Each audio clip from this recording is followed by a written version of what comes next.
Did you know that Japan is the only country in the world whose constitution explicitly renounces war?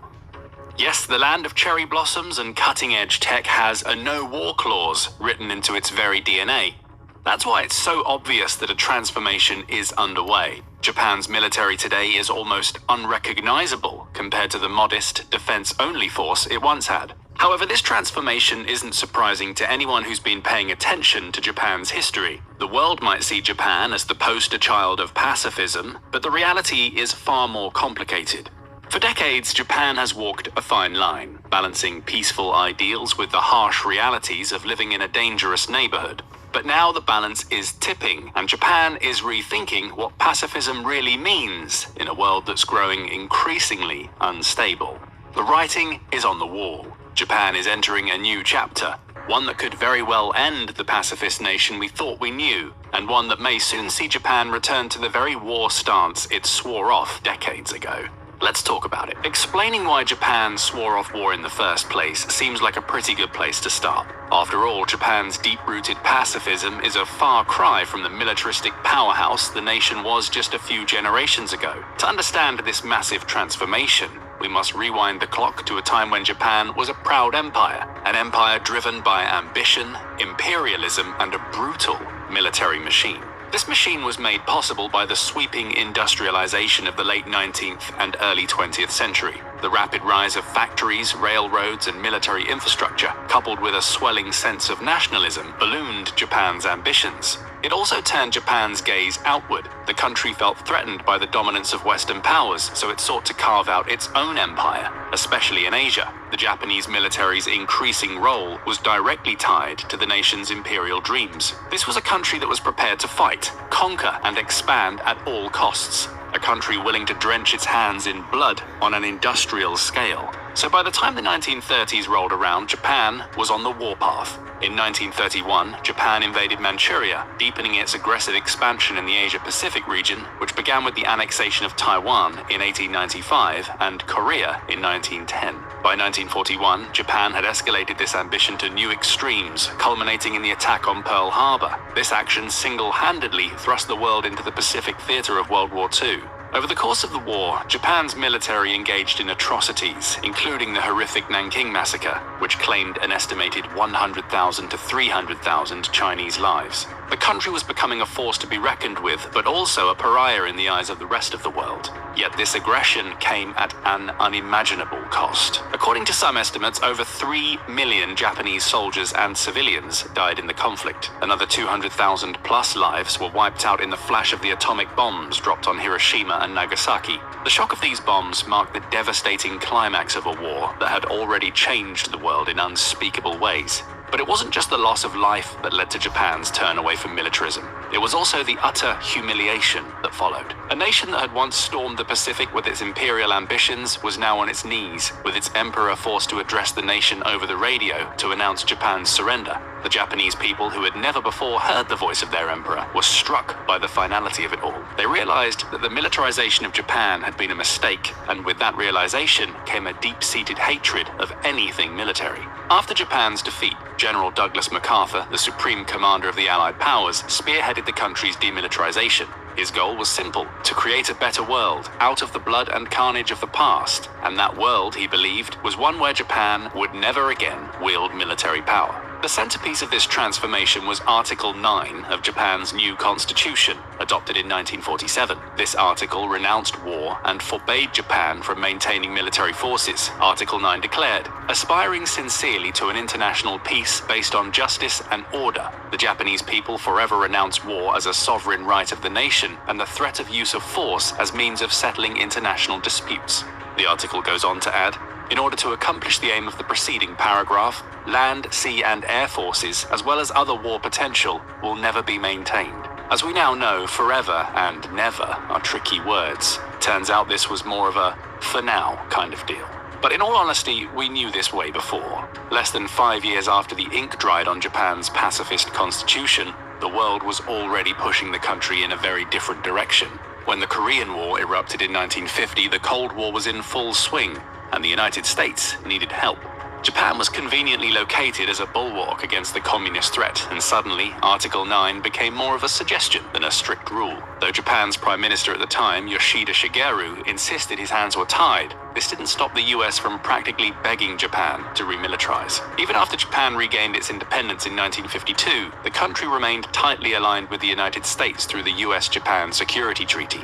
The US maintained a large presence on Japanese soil with over 130 military bases, and Japan effectively became an airstrip and staging ground for American operations during the Korean War, the Vietnam War, and later conflicts like Iraq and Afghanistan. Japan, despite its constitution's pacifist rhetoric, had become a key player in America's military strategy in Asia. The presence of these US bases and the arrangement that allowed Japan to host the largest American contingent abroad fueled a certain dependency on American military might. Japan, in a way, served as a floating aircraft carrier for the US, enabling intervention across the region at a moment's notice. But this wasn't enough for the US. So by 1954, the Self-Defense Force, SDF, was born, a compromise to satisfy both the US and Japan's desire to keep military activity to a minimum. Critics called the SDF the start of a reverse course, accusing Japan of betraying its post-war pacifism. Despite the formation of the SDF, Japan remained far from a full military power. The SDF was designed to defend the country, not wage war, as Japan continued to cling to its anti-war ideals. However, the wheels of militarization were in motion, and the pacifist constitution, while a noble gesture, was starting to show more and more cracks. These cracks were particularly visible after the Cold War ended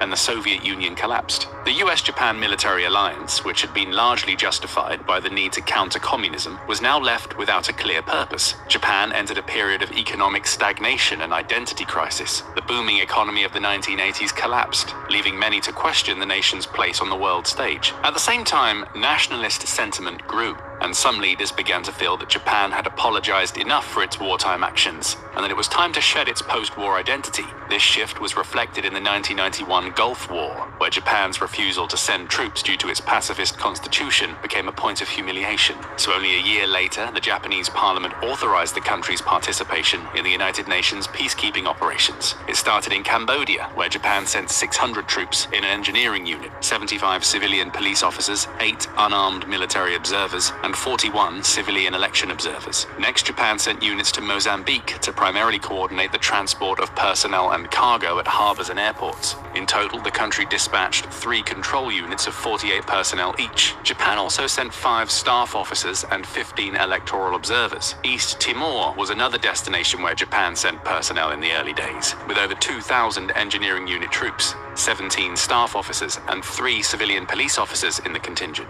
Now, these missions might have had the word peace in their name, but many Japanese people saw them as an erosion of the nation's pacifist stance.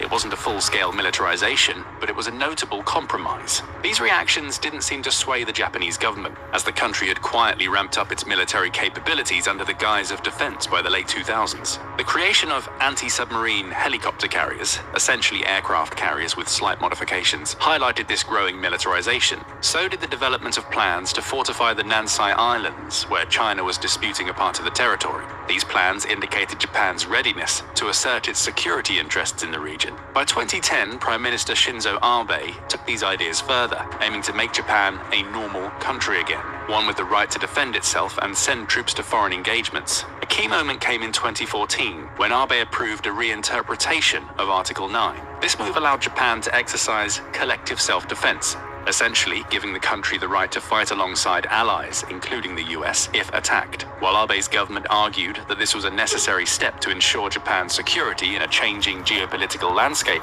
the move sparked fierce domestic opposition, especially from those who viewed it as a betrayal of the pacifist ideals enshrined in Japan's post-war identity. Despite the resistance, Japan's militarization continued to grow. By 2015, the National Diet, Japan's national legislature, passed laws that allowed the SDF to support allied nations in combat. This marked a significant step away from the pacifism of the 1947 Constitution, further confirming that the country's military identity was being reshaped, even if unofficially. Abe's push to revise Article 9 entirely by 2020, while not successful due to his resignation in 2020, showed that Japan's transformation from a pacifist to a more militarized state was well underway. The constitutional reinterpretation set the stage for an ongoing debate about Japan's military future, revealing that the cracks in Article 9 were not just superficial.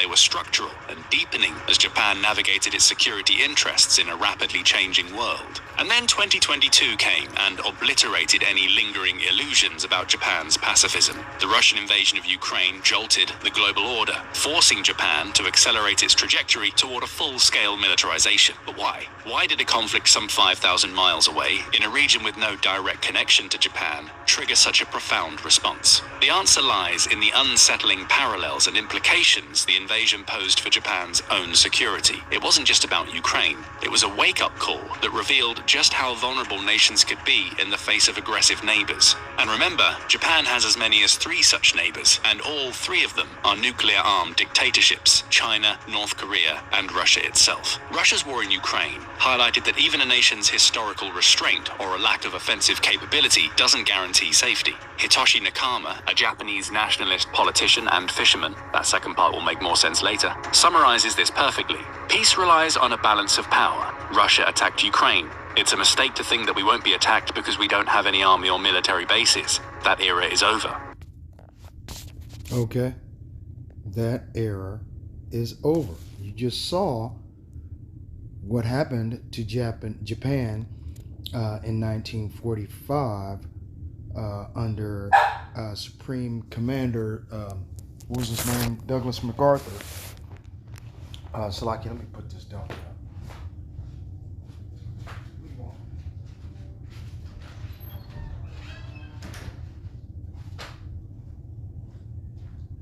Salaki for that.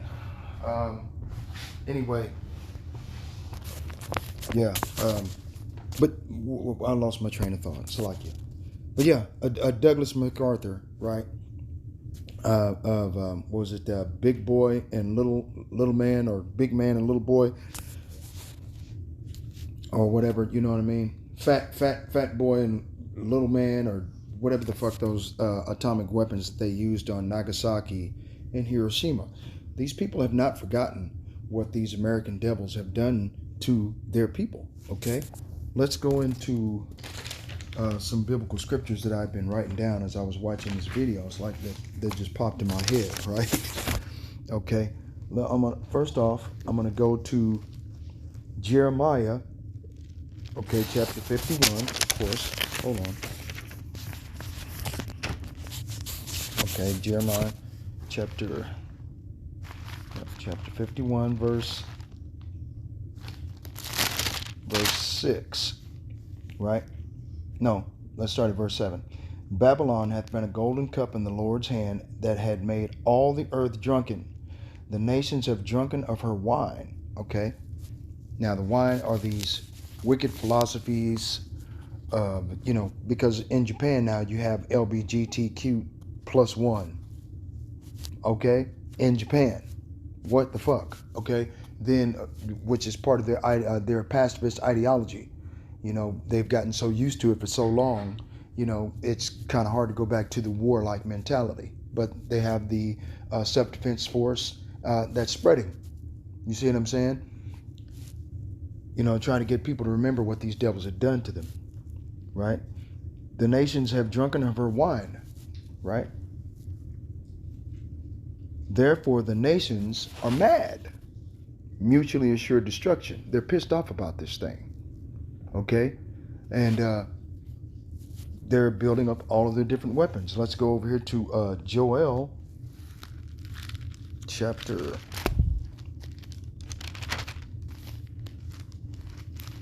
3.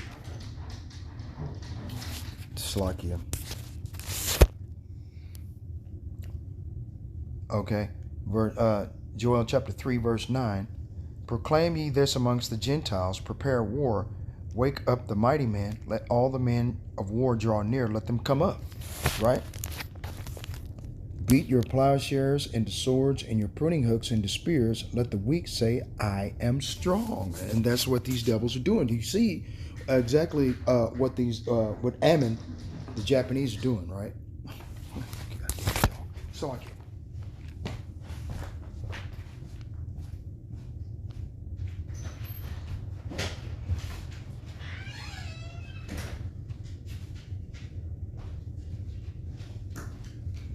So I can't. Move. Go over there. Okay. Joel chapter 3, verse 10. Beat your plowshares into swords and your pruning hooks into spears. Let the weak say, I am strong. Assemble yourselves and come, all ye heathen. Gather yourselves together round about. Thither cause thy mighty ones to come down, O Lord. So the Most High Yahweh Vashem Yahweh Shai has caused his mighty ones, the angels of the Lord, as it is written in Psalms chapter 68 and 17, the chariots of the Lord are 20,000, even thousands of angels. So the mighty ones of the Most High, that the Most High Yahweh Vashem Yahweh Shai have caused to come down, are his angels in these chariots that the so-called white man in their mainstream media lying machine called orbs and drones.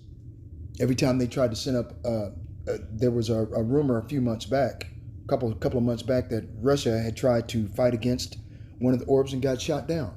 If you go back on my channel, you'll find a video, a small video, less than a minute long.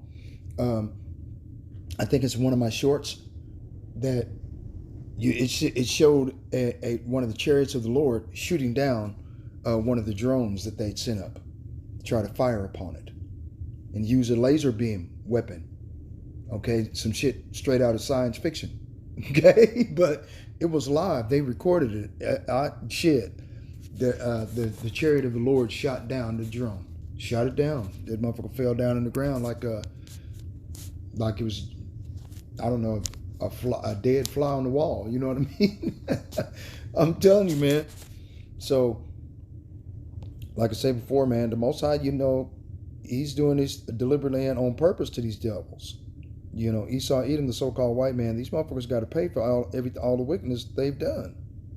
They think they just gonna goddamn just get away with it, man. After everything they've done, no way. So, and they're talking about renounced war. See, and this was probably done under duress, which it was in 1945 when they dropped these atomic weapons on Nagasaki and Hiroshima. Okay, and just burned the people up. That scared the shit out. That made everybody afraid of America. Who the fuck else are they gonna burn up? Okay, then you got the Vietnam War. They were dropping napalm on indigenous neighborhoods, on civilians. They didn't even have the ability to fight back, man. They didn't have any fucking weapons. But see, that's the thing about these Edomite devils that never changes. No matter what continent they dwell on, they are the border of wickedness. I'm telling you, man, they cannot change. The Most High said in Psalms 55, verse 19, Yahweh Ba'ashem Yahweh Shai shall afflict them. What's he going to afflict them with? Enslavement and indentured servitude for 1,000 years. Punishment, right? Like it says in Ezekiel 39, they're going to have continual employment. Okay? Shall afflict them, he that abideth of old, Selah, because they have no changes. Therefore, they fear not the Most High. They don't fear God. They think they are God. They have a goddamn God complex ever since. Okay? Everybody looks up to them, kisses their ass, and everybody believes in what's going on.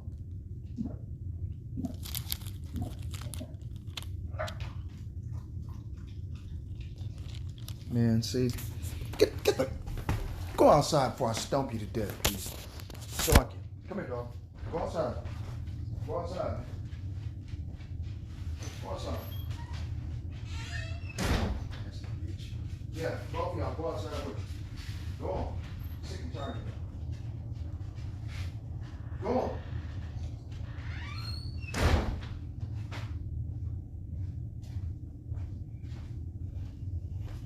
So, okay. Anyway, where was I at? Okay. Yeah. So as far as the wine, that the nations have drunken, this is part of their wine. Going to make a natural warlike nation like Japan renounce war as a sovereign right.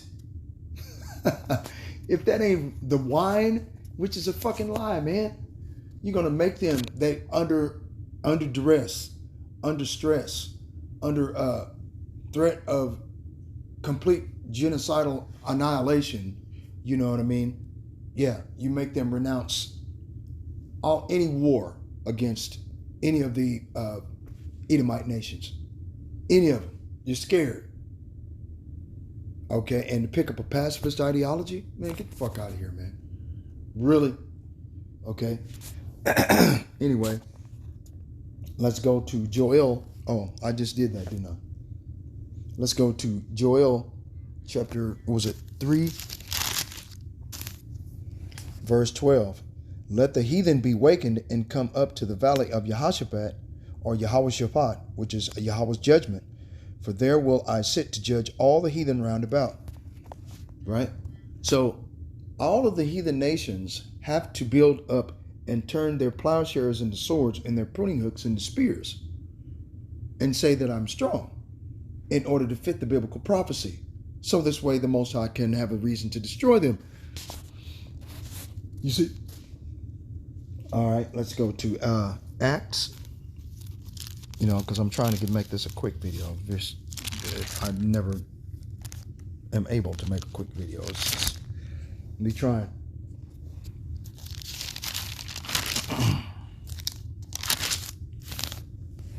Right. I think it's in, was it Acts 30? Oh, well, no, that doesn't have anything to do with, okay. I wrote that down. It was a biblical scripture that I was, for a different video, a different time. Anyway, where was I at? Jeremiah.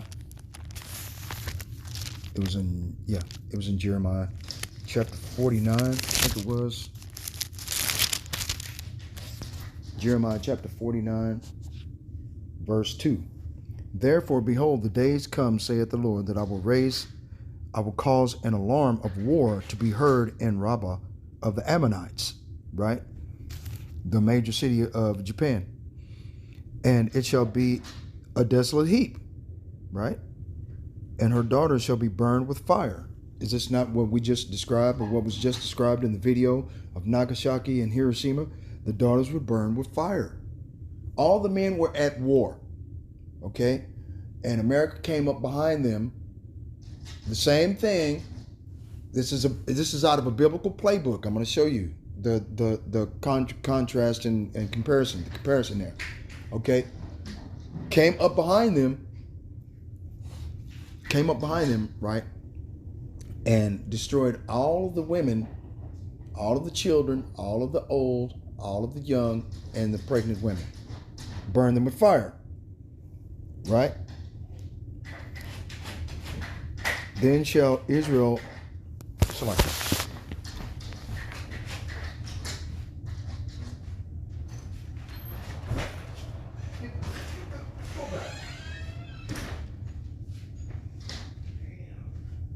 Damn, piss me off, man. Get back, man.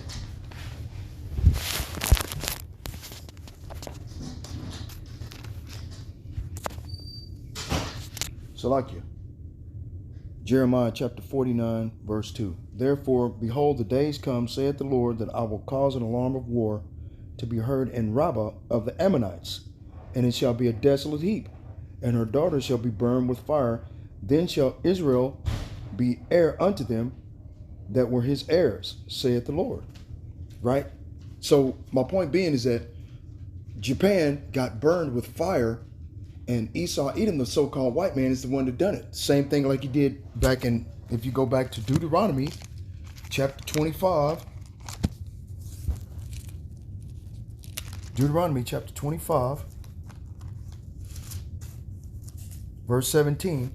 Remember what Amalek did unto thee by the way when ye were come forth out of Egypt, how he met thee by the way and smote the hindmost of thee, even all that were feeble behind thee. And the only people that were feeble behind the Israelites at that time were the women, the old men, the old women, right? The pregnant women, the children, all of these different individuals, they were all feeble. They didn't have the ability to fight back. They had no weapons. They couldn't defend themselves or anything. And this is a straight out of the playbook of Esau, Edom, the so-called white man. These devils don't change. It doesn't matter from which channel or from which nation they go to, no matter where they are on the world stage, this is exactly what they do. They always go back to a biblical playbook in Deuteronomy chapter 25, verse 17 through 19, okay, that makes everybody capitulate to their demands by destroying their families while they're at war with them on one front. They come up behind you and stab you in the back. They did the same thing to the indigenous population of people that were already here. The northern tribe of Gad, the northern tribe of Gad, the North American Indians, and the Seminole Indians. They did the exact same fucking thing, man. Okay. The thing about it was General Custer. He got caught doing it, and they were waiting for him. See, because they had already done it before.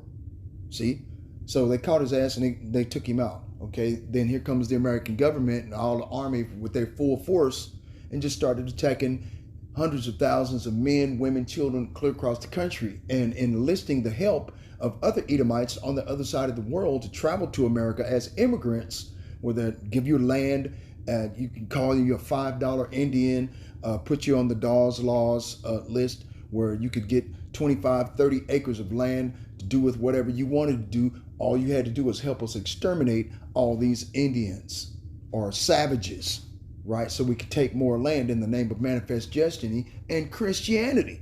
These goddamn devils do not change, man. No matter what you do, how you do it. No matter what's going on, man. That's what they do, man. Anyway, Deuteronomy chapter 25, verse 18. How he met thee by the way and smote the hindmost of thee, even all that were feeble behind thee, when thou wast faint and weary, and he feared not the Most High. See? They don't change. Therefore, it shall be when the Lord thy God hath given thee rest from all thine enemies round about in the land which the Lord thy God giveth thee for an inheritance to possess it, that thou shalt blot out the remembrance of Amalek from under heaven, thou shalt not forget it. And Amalek is the head tribe of all of the Edomites, the very self-same people that Donald Trump right today is protecting with his new anti-Shem law, that if you say anything or you speak anything against the imposters that pretend to be God's chosen people in order to subject all of the people to indentured servitude and slavery, right? Because they have the backing of this murderous thug, America, right? They could get to do whatever they want to do. And they come up with all of their different, their different, the words that are escaping me concerning,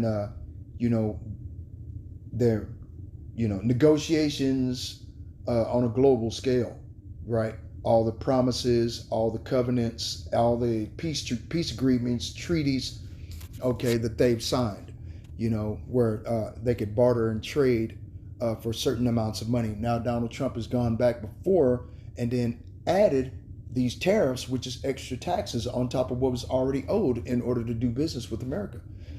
See, that's where it says in Revelation 18, where America produces or gets all of these different things and are consumed here in America, in slaves and souls of men, right? Okay, all of these things are going to be left here and melted and burned with thermonuclear heat. See, same thing.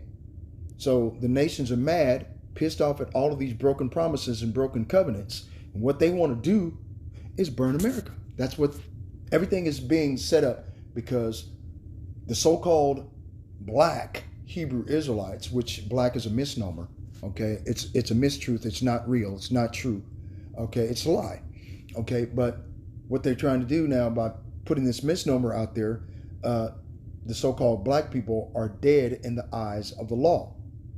You see what I'm saying? Under Black's Law Dictionary, I saw a video that Elder Malcolm had put up last month, as a matter of fact, and of a video that he had downloaded from off of I think it was either the Hopeful Elect 4 or the Arrows of Indignation 144 channels, and about the Black's Law Dictionary, 2nd edition, which the Elder Apostle Gabar had did a response video concerning that video, but concerning it, saying that we're dead in the eyes of the law. So under the maritime law that they have for minorities, the poor, the broke, the downtrodden, the depressed, okay, that they call black. Elder Malcolm will put up a video this morning concerning the CIA, FBI, and all these different individuals, that they got some information from Iran saying that the government is using surveillance to surveil the so-called black Hebrew Israelites. And he put a little excerpt of a split screen between some what black means as far as the definition, as opposed to what white. It was crazy, and I'm like, wow, really? And I'm gonna try to record that, just that little and I can use that in future videos to let people understand what the fuck's going on, because these devils, man, they can't change, man, at all. But the Most High said that we are to blot out the remembrance of Amalek from under heaven, and we're not to forget it. Well, when King Solomon, King Saul, spared the life of King Agag, the Amalekite, which was the grandson of Amalek, the very same person, we were supposed to shut off his bloodline right then. There wouldn't be Edomites right to this day, but King Saul left him alive. Samuel, the prophet, had to put him to death. Okay, don't get me wrong. But it's the fact that more than likely some of these individuals escaped.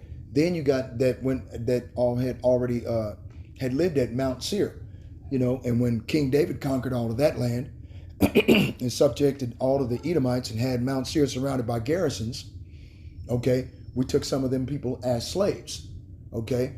Under King Solomon married some of their women.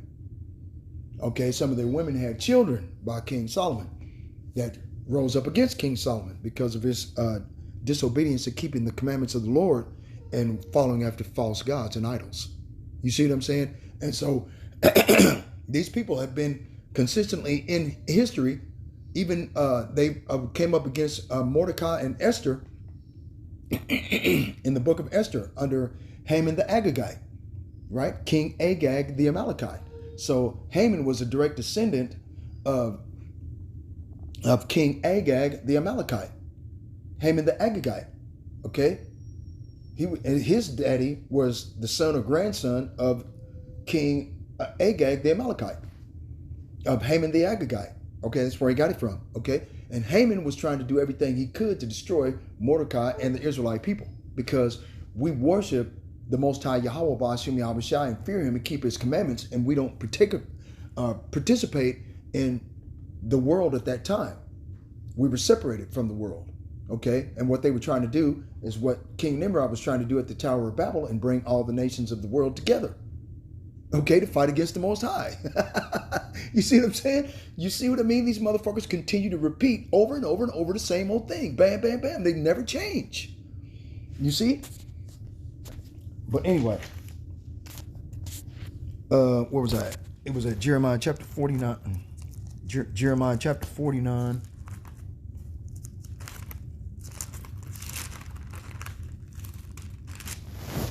Jeremiah chapter 49. How, O Heshbon, for Ai is spoiled. Cry, ye daughters of Rabbah, gird you with sackcloth, lament and run to and fro by the hedges, for their king shall go into captivity, and his priests and his princes together. And that's exactly what happened in 19, as you can see the kings, princes together on the screen in front of you. They all went into captivity together under Esau Edom, the so-called white man. They had prison camps. They had, what do you call it?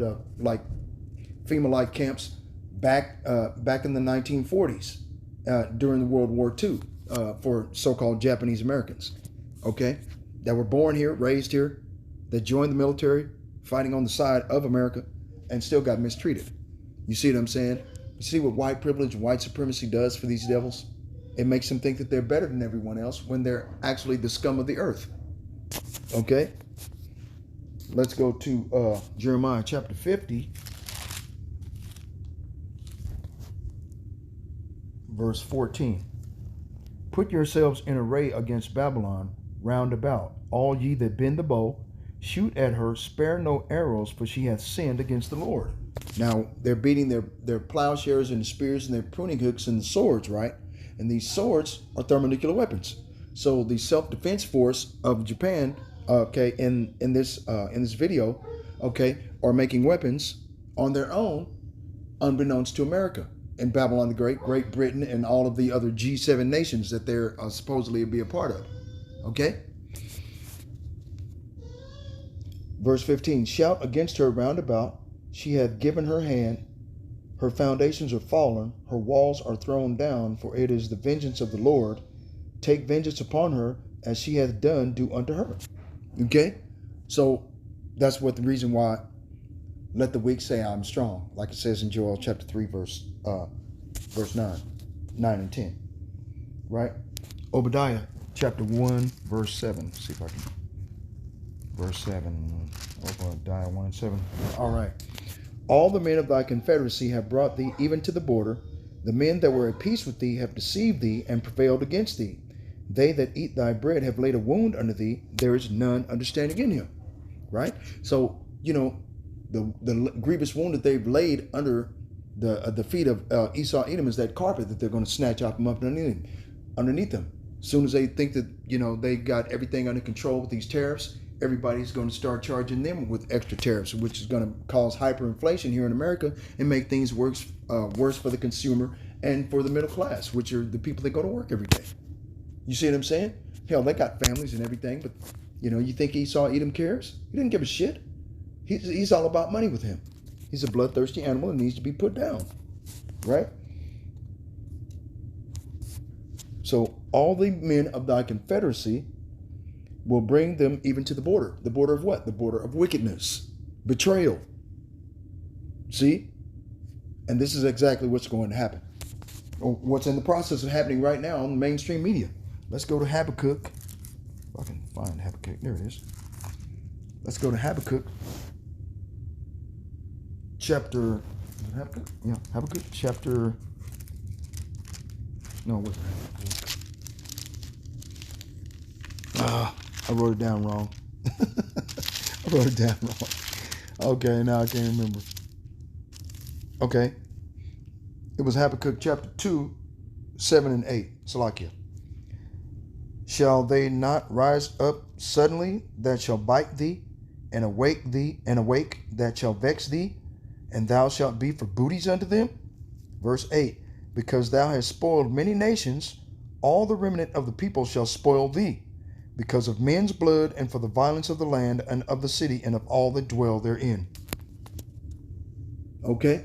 So that's the reason why all these nations are bucking up against America, because they're all on the same level playing field. They all have thermonuclear weapons. They can all destroy America at any time. You see what I'm saying? Let's go to Zephaniah.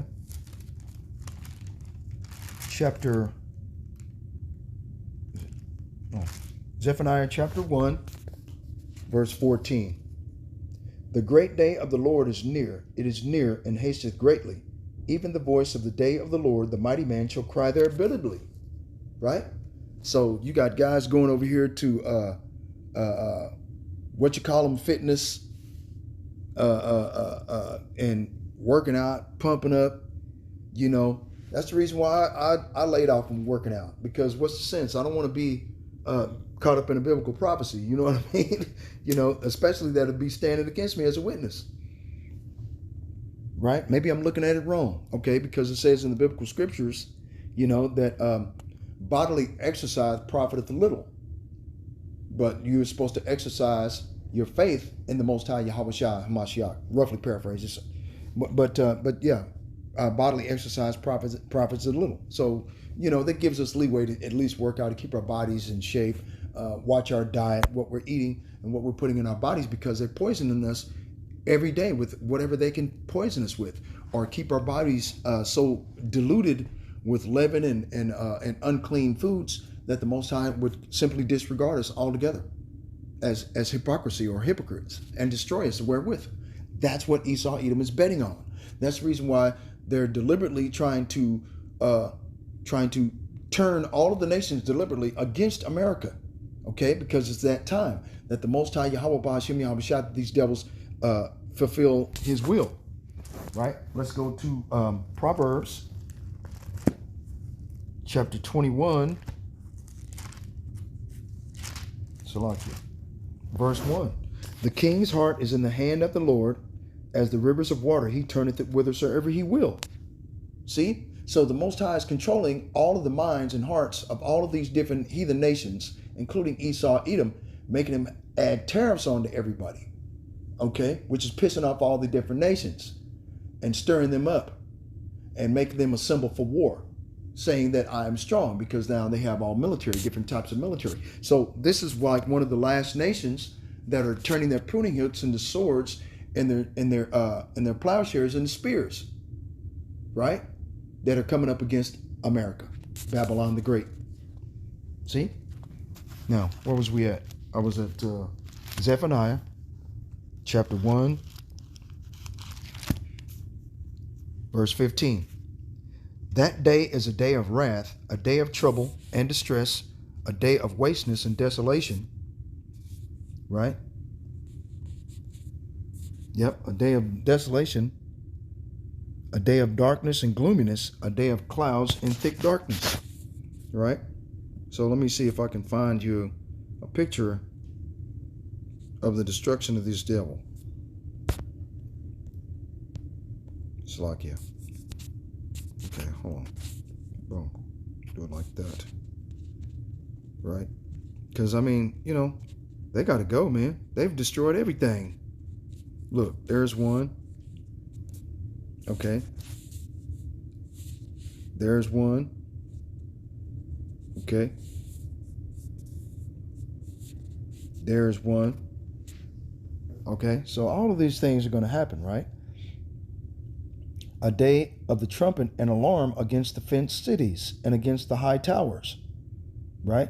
The fenced cities are these, these cities, you know, and all of these different, like EU, NATO, different vassal states across the world, you know, that bow down and capitulate to Donald Trump and his demands, or the demands of Babylon the Great. You see what I'm saying? Okay, then it says here, and against the high towers, you know, and all the high towers are in the high places where these Edomite devils, the elite, where they dwell. Davos, Switzerland, right? The home of the Bank of International Settlements, right? Where they hold the most of their World Economic Forum G7 summits, right? So this way they can decide what they're going to do about the destruction of the Israelites of the Holy Bible, okay? Where they've enslaved us here in America, Babylon the Great. Like it says in Jeremiah chapter 50, verse 33, thus saith the Lord of hosts, the children of Israel and the children of Judah were oppressed together. All that took them captives held them fast. They refused to let them go. And right into this day, they still refuse to let us go. They're having summits and secret councils of the wicked, trying to find different ways to try to destroy us. Food, what they're putting in our food and our water, making, the Beetlejuice yearly shots mandatory in order to keep your job, stuff like that. Anything to try to destroy us from off the face of the earth. So this way they could continue to hold their power hold and stranglehold on the balls or the testicular fortitude of the entire planet. You know, using by force the intercontinental ballistic, the threat of thermonuclear war. Right? Verse 17, and I will bring distress upon men, that they walk like blind men, because they have sinned against the Lord, and their blood shall be poured out as dust, and their flesh as the dung. Neither their silver nor their gold shall be able to deliver them in the day of the Lord's wrath, but the whole land shall be devoured by the fire of his jealousy. For he shall even make a speedy riddance of all them that dwell in the land. You see what I'm saying? So these devils have got to go, man. You know, it's just, I saw this on the video. I thought I'd try to put some biblical scriptures with it, and it went way over longer than what I thought it was going to do. But anyway, all praises to the Most High, Yahweh, Ba'ashem, Yahweh Shai, Ba'ashem, Rahaba Kakodash. Shalom.